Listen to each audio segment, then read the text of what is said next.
আসিয়া রাদিয়াল্লাহু তাআলা আনহা আলাইহাস সালাম, ফেরাউনের স্ত্রী। এই মহিলা অনেক দামি মহিলা, মুসা আলাইহিস সালামের পালক মা। সুবহানাল্লাহ পড়েন। নিজের সন্তান ছিল না, সাইয়েদনা মুসা আলাইহিস সালামকে মায়ের মতো লালন পালন করেছেন। গোপনে গোপনে মুসা আলাইহিস সালামের উপর ঈমান এনেছেন। গোপনে গোপনে রাত্রিবেলা তাহাজ্জুদ পড়ে চোখের পানি ছেড়ে চাইতেন কার কাছে? ফেরাউনের বউ আর ফেরাউনের ফিনান্স মিনিস্টার, অর্থমন্ত্রীর বউ, দুইজন লুকিয়ে কালিমা পড়ে মুসলমান। ফেরাউন কিছু জানে না। সুবহানাল্লাহ। কি আল্লাহর খেলা! ফেরাউন লক্ষ লক্ষ বনি ইসরাইলের ছোট্ট বাচ্চাকে জবাই করেছে একটা বাচ্চাকে ঠেকানোর জন্য। নাম কি? মুসা। আর ফেরাউনের ঘরে আল্লাহ মুসাকে বড় করলেন। কোন সুবহানাল্লাহ! লুকিয়ে লুকিয়ে ঈমান আনলো। ফেরাউনের বউ আসিয়া, অর্থমন্ত্রীর বউ, দুইজন মিলে ফেরাউনের কাছে ঘটনা পৌঁছে গেল, খবর পৌঁছে গেল। ফেরাউন ডেকে পাঠালো। দুধের বাচ্চাকে নিয়ে ফেরাউনের অর্থমন্ত্রীর বউ হাজির। কুখ্যাত সন্ত্রাসী ফেরাউনের নিজের বউ আসিয়াও হাজির। ফেরাউন বলে, এক আল্লাহর উপর কুফরির ঘোষণা দে, আল্লাহকে বলে যা, আমার পায়ের সামনে সেজদা দে, আমি মাফ করে দেব। আসিয়ার এক কথা, জীবন যাবে কিন্তু ঈমান যাবে। ফেরাউনের অর্থমন্ত্রীর স্ত্রীরও এক কথা, যে আল্লাহর কাছে আমরা মাথা নত করেছি, পৃথিবীর কোন শক্তির কাছে ওই মাথা আর নত হতে পারে না। ফেরাউন বলল, তাই নাকি? দেখি তোদের ঈমানের পাওয়ার কত বড়। অর্ডার করলো, বিশাল বড় পাতিল নিয়ে আসো, কড়াই নিয়ে আসো, কড়াই ভর্তি তেল গরম করতে শুরু করো। টকবক টকবক করে কড়াইয়ের মধ্যে গরম তেল। ফেরাউন বলে, ও অর্থমন্ত্রীর স্ত্রী, তোমারে অনেক ভালো জানতাম, এখনই আমার পায়ের সামনে সেজদায় লুটিয়ে পড়ো, আল্লাহরে ছাড়ো, আমি তোরে ছেড়ে দেব। অর্থমন্ত্রীর বউ বলে, এত সোজা না। সুবহানাল্লাহ বলে। কি ঈমান? ঈমানের পথে অবিচল থেকে আমার মরণ যেন হয়, তোমারই কাছে মিনতি আমার, তোমারই কাছে মিনতি আমার, মহামহিম দয়াময়,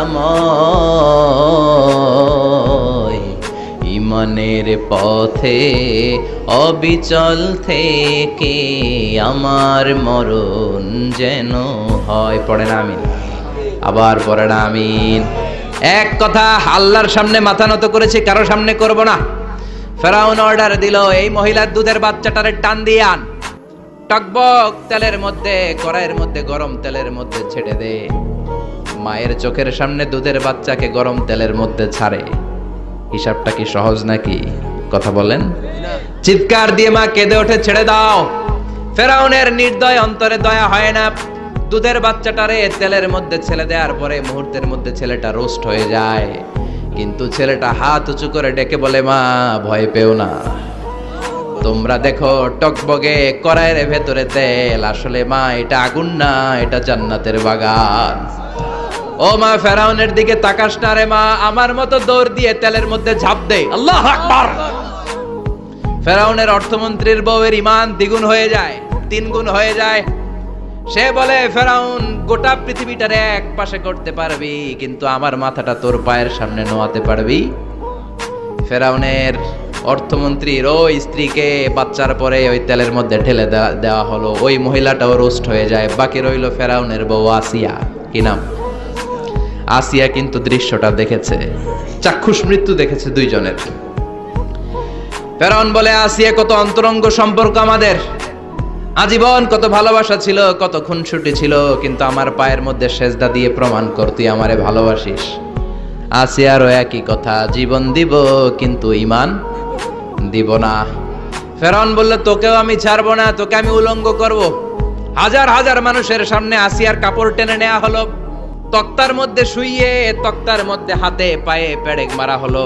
হাতের এই পাশ দিয়ে পেরেক ঢুকে ওই পাশ দিয়ে বেরোয়, তক্তার এ পাশ দিয়ে ঢুকে ও পাশ দিয়ে বেরোয়, ফিনকি দিয়ে রক্ত বের করে।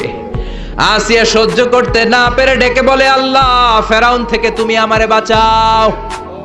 এই দোয়াটা সূরাতুত তাহরিমে আল্লাহ সরাসরি কোট করেছেন, রব্বিবনিলি ইনদাকা বাইতান ফিল জান্নাহ। ও ও আল্লাহ মালিক, তোমার পাশে জান্নাতে একটা ঘর বানায়া দিও। এরকম একটা সঙ্গীত আছে না নাই? এই সঙ্গীতটা সরাসরি সূরাতুত তাহরিম আসিয়ার দোয়া থেকে কোট করা হয়েছে। পড়েন সুবহানাল্লাহ। মালিক তুমি জান্নাতে তোমার পাশে আমায় একটি ঘর বানিয়ে দিও, একটি ঘর বানিয়ে দিও সে বিভীষিকাময় মহাদিনে, তোমার প্রতিবেশী করে নিও। মালিক তুমি জান্নাতে তোমার পাশে আমায় একটি ঘর বানিয়ে দিও, একটি ঘর বানিয়ে দিও। আল্লাহু আকবার। সেই 5000 বছর আগের দোয়া আজও আমরা তাফসীর মাহফিলে গান বানিয়ে বলি। 5000 বছর আগের কথা আজও আমরা কোরআনের আয়াত হিসেবে পড়ি। আল্লাহু আকবার। কি মাকবুল হয়েছেন মহিলাটা আল্লাহর দরবারে। আল্লাহরে বললেন, আল্লাহ শুধু তোমার ইবাদতের কারণে আজকে আমার এমন দশা উলঙ্গ হওয়া লাগলো, আমার হাতে পায়ে পেরেক ঠোকা হলো। আল্লাহ এখন গরম তেলের মধ্যে ছেড়ে দেয়া হবে, তুমি বাঁচাও। আল্লাহ বললেন, জিব্রাইল আমার জান্নাতটারে আসিয়ার চোখের সামনে তুলে ধর। আমার আসিয়া দুনিয়ার বুকে থেকে এই জান্নাত দেখে দেখে আমার মেহমান হয়ে আমার কাছে আসবে। আসিয়াকেও গরম তেলের মধ্যে ফেলে দেয়া হলো। দুনিয়ার বুকে থেকে জান্নাতের নমুনাটা দেখতে দেখতে সাইয়েদাতুনা আসিয়া আল্লাহর কাছে চলে গেলেন। পড়েন আল্লাহু আকবার। এজন্য ঈমানের পথে অবিচল থেকে আমার মরণ যেন হয়। পড়েন আমিন। তাহলে আসিয়ার জীবনী থেকে আমার মায়েদের জন্য শিক্ষা হলো, ঈমান ছাড়া যাবে না, বেঈমান হয়ে মরা যাবে না, মাজারে গিয়ে মুশরিকাদের কাতারে নাম তোলা যাবে। ওই মায়েরা ঈমান কেমন করে রক্ষা করবেন? ঈমান কত বড় দামি জিনিস। ঈমান একজন নারীর মর্যাদা আল্লাহর কাছে কত বাড়িয়ে তোলে। আসিয়ার জীবনে শিক্ষাটা আছে না নাই? কথা কন, বোঝা যায়? বোঝা যায়? তাহলে প্রথমে জানলাম কার কথা? হাজারের কথা। হাজারার জীবনী থেকে শিক্ষা ছিল তাওয়াক্কুল করতে হবে একজনের উপর, তিনি কে? আল্লাহ। আসিয়ার জীবনী থেকে আমরা কি শিখলাম? ঈমান রক্ষা করতে হবে। জীবন যাবে, ঈমান যাবে, জীবন যাবে, ঈমান যাবে। 3 নম্বরে মারিয়াম আলাইহাস সালাম, আজীব একটা মহিলা। স্বামী ছাড়া তার পেটের ভেতরে সন্তান দিয়েছে কে? আবার উনার নামে কোরআনে একটা সূরা দিয়েছে কে? কি নাম? সূরাতু মারইয়াম। কাফ হা ইয়া আইন সাদ, যিকরু রাহমাতি রাব্বিকা আবদাহু যাকারিয়া। আল্লাহু আকবার। কি সুন্দর সূরা, কি অন্তমিল, কি চমৎকার ঘটনার বর্ণনা। উনার নামেও সূরা, উনার ফ্যামিলির নামেও সূরা। উনার আব্বার নাম ইমরান, মায়ের নাম হান্না বিনতে ফাখুজ। উনাদের ফ্যামিলিটা আল্লাহর কাছে এত প্রিয়, আল্লাহর একটা সূরা দিলেন ইমরানের পরিবারের সূরা। কোন সুবহানাল্লাহ। কোরআনের 3 নাম্বার সূরা, সূরাতু আলে ইমরান। কি নাম? সূরাতু। আবার কোরআনে আল্লাহ ওনাকে বলেছেন সিদ্দিকা, মানে সত্যবাদী নারী। আবার আল্লাহ বলেছেন ওয়ালাইসা যাকারু কাল উনসা, এটা এমন মেয়ে কোন পুরুষ এই মেয়ের মতো হতে পারে? ওনার মা হান্না বললেন, আল্লাহ আমার পেটে ছেলে না মেয়ে আমি জানি না। যখন মারিয়াম পেটে, আল্লাহ ছেলে হোক মেয়ে হোক বাইতুল মুকাদ্দাসের খাদেম হিসেবে তুমি কবুল করে নাও। আমার পেটে যা আছে তোমার জন্য মানত করে দিলাম। কিন্তু ভূমিষ্ঠ করার পরে দেখে মাইয়া, ভূমিষ্ঠ করার পরে দেখে কি? মেয়ে। ভাবছিল ছেলে, ছেলে হইলে খাদেম হবে, এখন মেয়ে। আল্লাহ বলে চিন্তা করো না, সাধারণ মেয়ে না। ওয়ালাইসা যাকারু কাল উনসা, এটা এমন মেয়ে কোন ছেলেরাও এই মেয়ের মতো হতে পারে। এই মেয়েকে দিয়ে দেওয়া হলো Baitul Maqdas, one of the major 3 mosques in Islam. ইসলামের সর্বশ্রেষ্ঠ 3টা মসজিদের একটা। এই বাইতুল মুকাদ্দাসের খাদেমা ছিল উনি। মসজিদ ক্লিন করত আর ইবাদত করত, ইবাদতে মশগুল হয়ে থাকতো, পাগল পাড়া হয়ে থাকতো, চক্ষু বন্ধ করে আল্লাহর কথা স্মরণ করত। মর্যাদা আল্লাহ এত বাড়িয়ে দিলেন, আনসিজনাল যত জান্নাতি ফল সব সামনে এসে হাজির হয়ে যেত। ওনার খালু জাকারিয়া এসে বলতেন, আন্না লাকে হাযা, ও মারিয়াম এই ফল তো এই সিজনে ফিলিস্তিনে নাই, পাইলা কই? তিনি তিনি বলতেন হুয়া মিন ইনদিল্লাহ, রব্বুল আলামিন জান্নাত থেকে ফলের ব্যবস্থা করেছে। কোরআন সাক্ষী। আন্না লাকি হাদা, কোত্থেকে এই ফ্রুট পাইলা? আনসিজনাল, এটা তো এখানে নাই। উনি বললেন হুয়া মিন ইনদিল্লাহ, ইন্নাল্লাহ ইয়ারযুকু মান ইয়াশাউ বিগাইরি হিসাব। আল্লাহ এরকম যারে চায় বিগাইরি হিসাব রিজিক দিয়ে থাকে। সুবহানাল্লাহ বলেন। সব সময় আল্লাহর ইবাদত, সব সময় তাহাজ্জুদ, সব সময় জিকির করতেন লা ইলাহা লা ইলাহা ইল্লাল্লাহু মুহাম্মাদুর রাসূলুল্লাহ। ওনার পুরো জীবনের কোন মুহূর্ত আল্লাহর জিকির থেকে খালি যায় নাই, সব সময় ইবাদতে মশগুল, সব সময় কি? তার মানে মারিয়ামের জীবনী থেকে আমাদের শিক্ষা, আমার মায়েরা বোনেরা ইবাদতে মশগুল থাকতে হবে। কিন্তু দুর্ভাগ্যজনক হলেও সত্যি, আমার বোনেরা জি বাংলা নিয়ে মশগুল থাকে। ওনারা মশগুল থাকে ঠিকই, তবে ইবাদত নিয়ে না। কি নিয়ে? কথা কন। জি বাংলা কি এখনো দেশে চলে? স্টার জলসা এগুলো চলে, কিরণমালা, এই সিরিয়ালগুলো চলে। নতুন সিরিয়াল আসছে, নাম কত কয়েকটা, ওয়াজ মাহফিলে বলা লাগবে আমাদের। কি নাম, কি চলে এখন জানো না তুমি? সর্বনাশ, পাগলের মতো মহিলাগুলো বসে থাকে, রাতে দেখতে না পারলে সকালে কাজা কাফার আদায় করে। আছে না নাই? কাজা আদায় করে ফেলে সকালে। খবরদার, জি বাংলা, স্টার জলসা, হিন্দি মুভি নিয়ে মশগুল থাকা যাবে না আমার বোনেরা। আপনিই পারেন আপনার ফ্যামিলিটারে জান্নাতে ফ্যামিলি বানাতে, আপনিই পারেন পরিবারটারে শান্তিময় করতে। নারী ভালো তো পরিবার ভালো। এজন্য মারিয়াম আলাইহিস সালামের জীবনী থেকে আমার বোনদের জন্য শিক্ষা। ঘরের সব কাজ শেষে অবসর যেই সময়টা পাবো, ইবাদতে মশগুল হয়ে যাব, ঠিক কি না? ইবাদতে মশগুল থাকার দরকার আছে না নাই? তাহলে মারিয়ামের মতো আপনাদের মর্যাদাও বাড়িয়ে দিবে কে? কয়জনের জীবনী গেল, আর বাকি কয়জন শুনবেন? কষ্ট হচ্ছে? এরপরে বিশ্বনবীর প্রথম বউ খাদিজা। কি সুন্দর নাম, খাদিজা বললে ভালো লাগে না? প্রথম নারী যিনি কালিমা পড়ে ইসলাম ধর্ম গ্রহণ করেছেন, আমাদের আম্মা জান। বিশ্বনবীর প্রথম বউ, 25 বছর বিশ্বনবীর সাথে সংসার করেছেন, 3 বছর বিশ্বনবীর সাথে জেল খেটেছেন, শিয়াবে আবি তালেবে। কেমন বউ? জামাইও জেলখানায়, বউ জেলখানায়। বিশ্বনবীর সবগুলো বাচ্চা সন্তান, ছেলে মেয়ে এই মহিলার গর্ভ থেকে এসেছে, একজন ছাড়া, ইব্রাহিম। ইব্রাহিম বিশ্বনবীর আরেক বউ মারিয়ার গর্ভে এসেছে, বাকি সব খাদিজার গর্ভে। যে আমরা ফাতেমা, বিশ্বনবীর কন্যার নাম কি? ফাতেমার মায়ের নাম কি? খাদিজা। সুবহানাল্লাহ।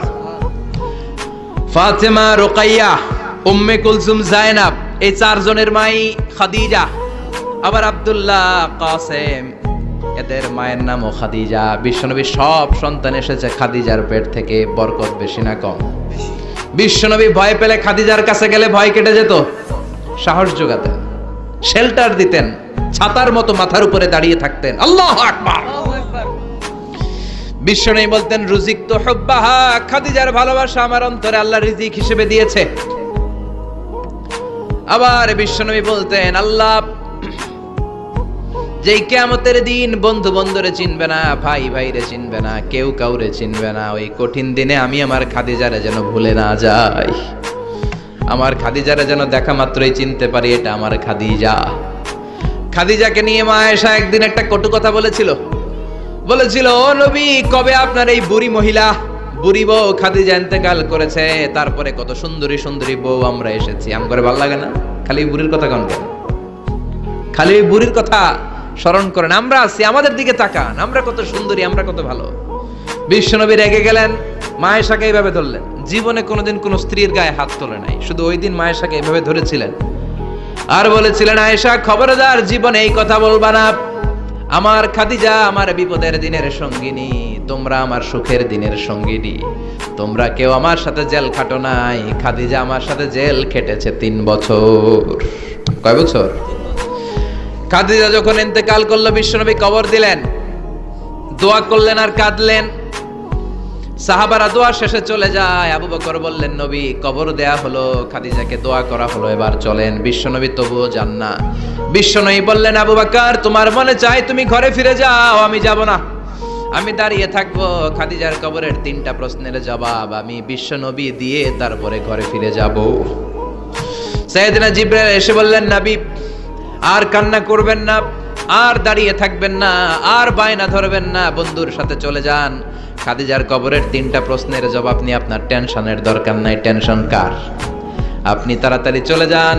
আপনার স্ত্রী খাদিজা যদি কবরের 3টা প্রশ্নের জবাব দিতে কোনো ভুল করে ফেলে, আরশের উপর থেকে আল্লাহ নিজেই জবাব দিয়ে দিবে।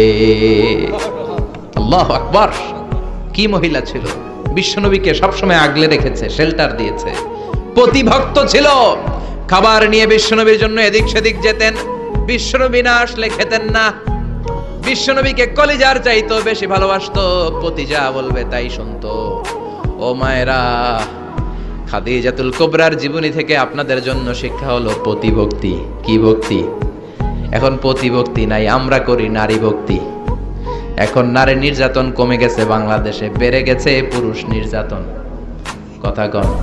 এখন আমরা ভক্তি করা লাগে।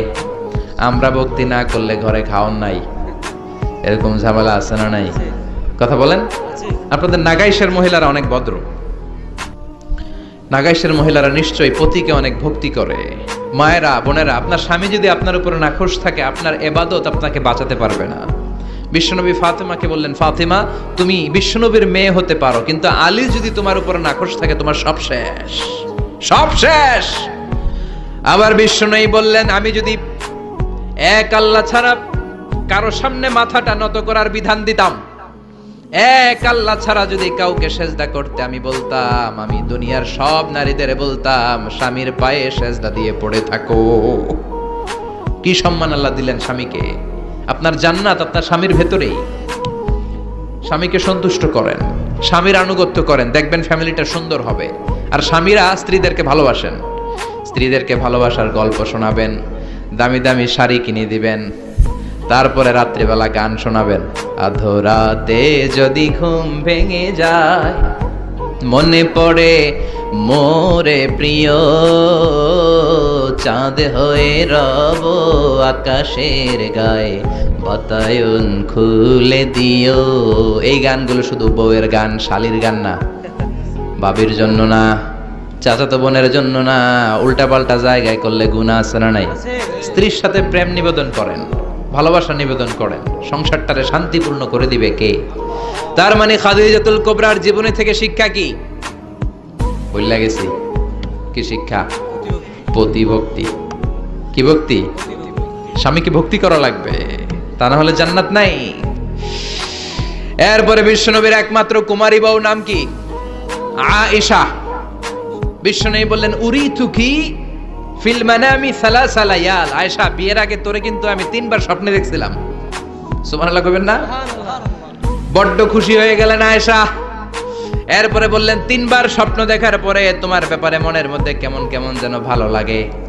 তারপরে একটা ছোট্ট কাগজের মধ্যে, জান্নাতি কাগজ, রেশমি কাপড়ের মধ্যে তোমার চেহারাটা এনে জিব্রাইল বললেন, দেখেন নবী কেমন লাগে? আমি কইলাম ভালো লাগে। কার মেয়ে? আপনার বন্ধু আবু বকরের মেয়ে, বিয়ে করবেন নাকি? বিশ্বনবী বললেন, ও জিব্রাইল, তুমি যদি ঘটক হও, আল্লাহ যদি হয় কাজী, আমি মুহাম্মদ বিয়েতে রাজি। সুবহানাল্লাহ পড়েন। বিয়ে হয়ে গেল, কিন্তু ঘরে দামি ফার্নিচার নাই, টাকা পয়সাও তেমন নাই, কিন্তু আছে খালি সুখ। আছে কি? যেটা টাকা দিয়ে কিনা যায়, টাকা দিয়ে বাড়ি কিনা যায়, গাড়ি কিনা যায়, সুখ কিনা যায় নাকি? টাকা দিয়ে বিছানা কিনা যায়, বালিশ কিনা যায়, ঘুম কিনা যায় নাকি? কথা বলেন। এজন্য সুখ দেয়ার মালিক কে?